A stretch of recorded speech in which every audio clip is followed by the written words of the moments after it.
जय माता की दोस्तों, कैसे हैं आप सभी। आशा करता हूं दोस्तों आप सभी अच्छे होंगे, स्वस्थ होंगे। आज मैं आपको ये बताऊंगा कि अगर आप नियमित रूप से पूजा पाठ करते हैं तो उसमें आपको क्या क्या करना चाहिए ताकि आपके ऊपर देवी देवताओं की कृपा हमेशा बनी रहे और उनकी तरफ से आपको संकेत भी मिलते रहें और साथ में जो आप पूजा कर रहे हो हर रोज़ नियमित रूप से आपकी वो पूजा लगे देवी देवताओं तक पहुँचे। देखिए दोस्तों, जब भी हम प्रतिदिन पूजा पाठ करते हैं तो उसमें बहुत सारे नियमों की हमको छूट होती है, लेकिन कुछ नियम तो अनिवार्य होते ही होते हैं। उनके बिना आपकी पूजा कभी भी सफल नहीं होती है।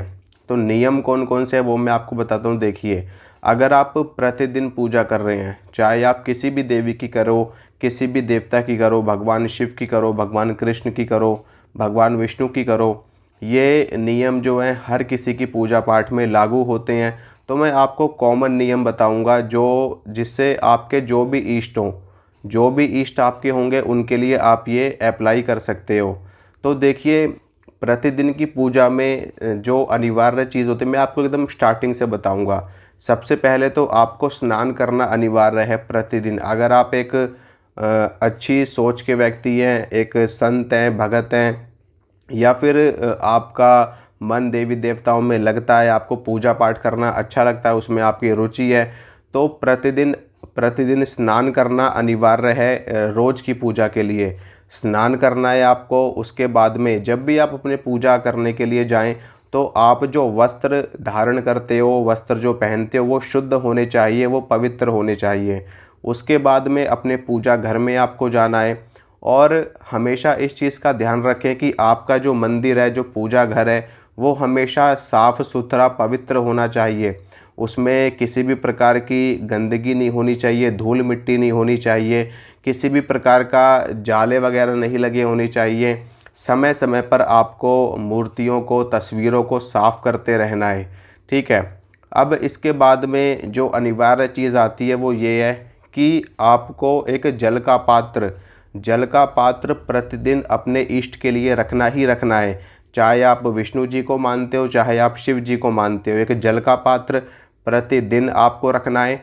और प्रतिदिन अपने इष्ट के समक्ष आपको देसी घी का दीपक जरूर जलाना है। अब यहाँ पर बात आती है कि जो लोग तामसी शक्तियों की पूजा करते हैं, जैसे कि भैरव जी की, माता महाकाली की जो लोग पूजा करते हैं, तो उनको तेल का दीपक यहाँ पर जलाना है। और जो लोग विष्णु जी की, माता लक्ष्मी की, हनुमान जी की, राम जी की, कृष्ण जी की पूजा करते हैं, वो देसी घी का दीपक जलाएंगे। और जो माता काली की करते हैं वो तेल का दीपक आपको जलाना है, जल का पात्र आपको रखना है और धूप बत्ती आपको प्रतिदिन जलानी ही जलानी है।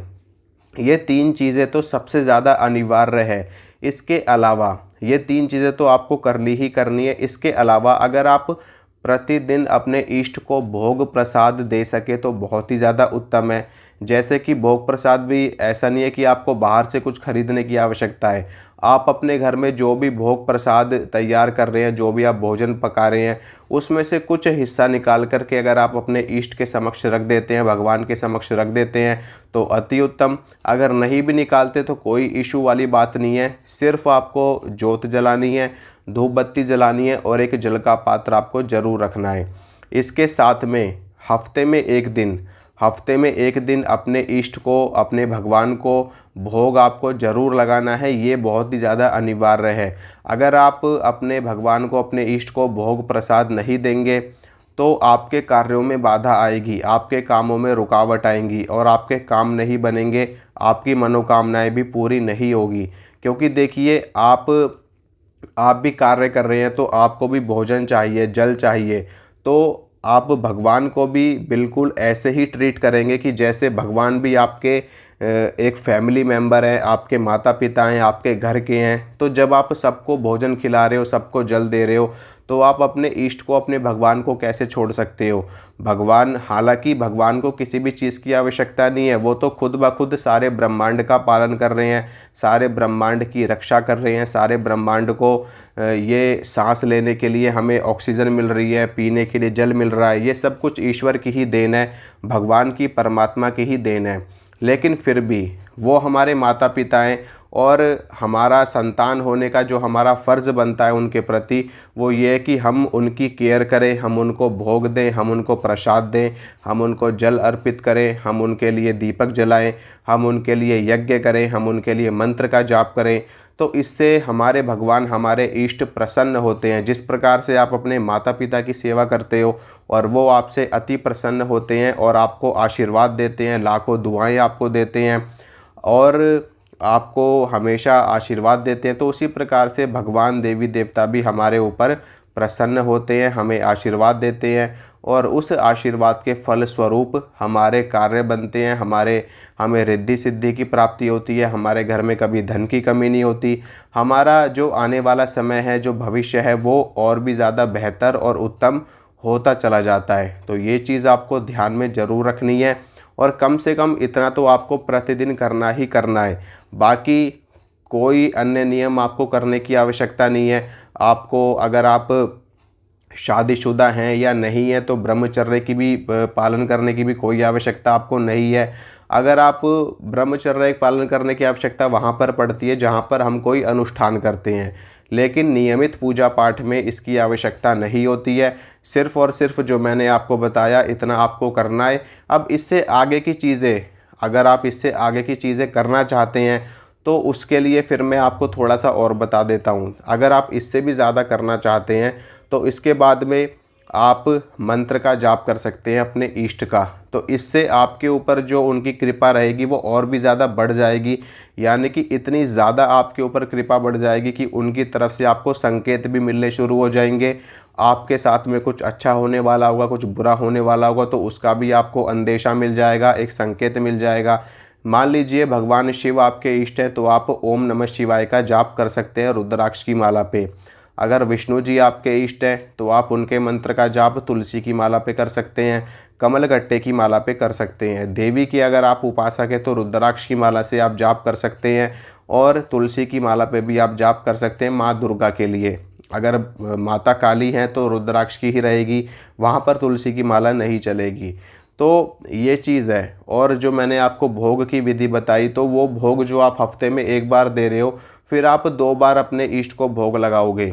समझ में आ रही है? 2 बार आप भोग लगाओगे, नहीं तो एक बार तो अनिवार्य है ही है। जैसे कि मान लीजिए आप हनुमान जी के भक्त हैं तो हनुमान जी को आप मंगलवार को और शनिवार को दोनों दिन भोग लगाओगे। माता काली के अगर आप भक्त हैं तो आप मंगलवार को और शनिवार को दोनों दिन भोग लगाएंगे। अगर आप भगवान शिव के भक्त हैं तो सिर्फ एक दिन ही भोग लगेगा उनका, सोमवार के दिन। तो और विष्णु जी के भक्त हो तो एक दिन भोग लगेगा बृहस्पतिवार के दिन। माँ दुर्गा के हो, माता लक्ष्मी के हो तो शुक्रवार को भोग लगेगा। तो इस प्रकार से थोड़ी थोड़ी चीज़ें ऐड होती चली जाती हैं। तो अगर आप एक सिर्फ सामान्य भक्त हो, सिर्फ आपको ये करना है कि हाँ बस हमें भगवान की कृपा चाहिए, उनका आशीर्वाद हमारे ऊपर बना रहे और बस, इससे ज़्यादा हमें कुछ भी नहीं करना, ना ही हमें कोई मंत्र का जाप करना है, ना ही हमें कोई अन्य चीज़ें करनी है। तो जो मैंने आपको 3 चीज़ें बताई हैं बस वो आपको करना है। अपने इष्ट के सामने हाथ जोड़ करके उनसे प्रार्थना करनी है, उनसे आपसे जो भी गलतियां हुई है उनके लिए आपको क्षमा प्रार्थना करनी है और आपको अपने मन की जो भी बात उनसे मनवानी है तो उसके लिए आपको प्रार्थना करनी है। बाकी एक जल अर्पित करिए उनको, उनके सामने जोत बत्ती करिए और हफ्ते में एक दिन उनको प्रसाद चढ़ा दीजिए। बस इतना ही, इतना भी अगर आप करेंगे नियमित रूप से तो उसी में ही आपके काम बन जाएंगे, आपको सफलता मिलेगी, आपके मार्ग में जो बाधाएं आ रही हैं वो भी हमेशा हमेशा के लिए ख़त्म हो जाएगी। तो इसी के साथ मैं इजाज़त चाहता हूँ। अगर आप लोग चैनल पे नए हैं तो सब्सक्राइब करना, वीडियो को लाइक करना, शेयर करना। मिलूँगा आप सभी से अगली वीडियो में। जय माता रानी की।